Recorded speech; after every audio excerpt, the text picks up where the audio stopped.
Assalamualaikum warahmatullahi wabarakatuh.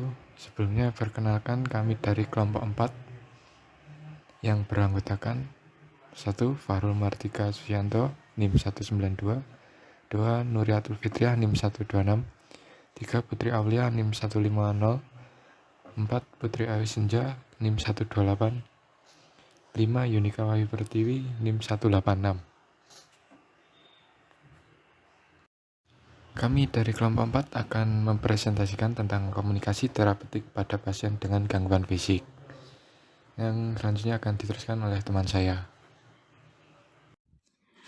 Pengertian komunikasi terapeutik. Komunikasi terapeutik adalah kemampuan atau keterampilan perawat untuk membantu klien beradaptasi terhadap stres, mengatasi gangguan patologis, dan belajar bagaimana berhubungan dengan orang lain. Komunikasi terapeutik adalah suatu pengalaman bersama antara perawat klien yang bertujuan untuk menyelesaikan masalah klien yang mempengaruhi perilaku pasien.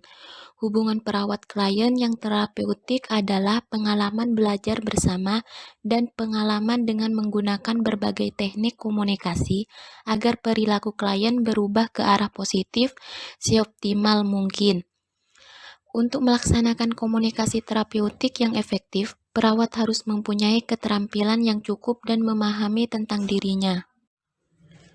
Komunikasi terapeutik termasuk komunikasi interpersonal dengan titik tolak saling memberikan pengertian antara perawat dengan klien.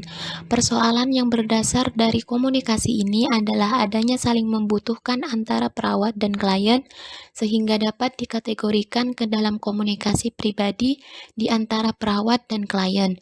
Perawat membantu dan klien menerima bantuan. Dalam konteks pelayanan kesehatan secara keseluruhan, komunikasi terapeutik adalah komunikasi yang terjalin dengan baik, komunikatif, dan menyembuhkan atau paling tidak melegakan serta memuat pengguna merasa nyaman dan akhirnya puas.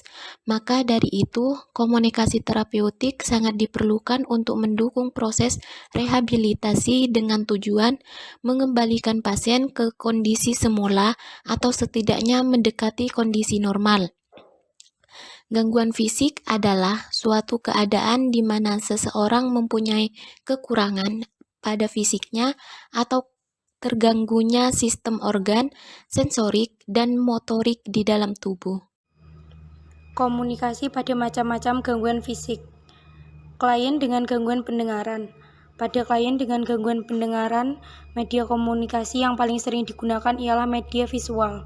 Klien menangkap pesan bukan dari suara yang dikeluarkan orang lain, tetapi dengan mempelajari gerak bibir lawan bicaranya. Kondisi visual menjadi sangat penting bagi klien ini sehingga dalam melakukan komunikasi, upayakan supaya sikap dan gerakan Anda dapat ditangkap oleh indera visualnya. Teknik-teknik komunikasi yang dapat digunakan klien dengan gangguan pendengaran antara lain: A. Orientasikan kehadiran Anda dengan cara menyentuh klien atau memposisikan diri di depan klien. B. Gunakan bahasa yang sederhana dan bicaralah dengan perlahan untuk memudahkan klien membaca gerak bibir Anda.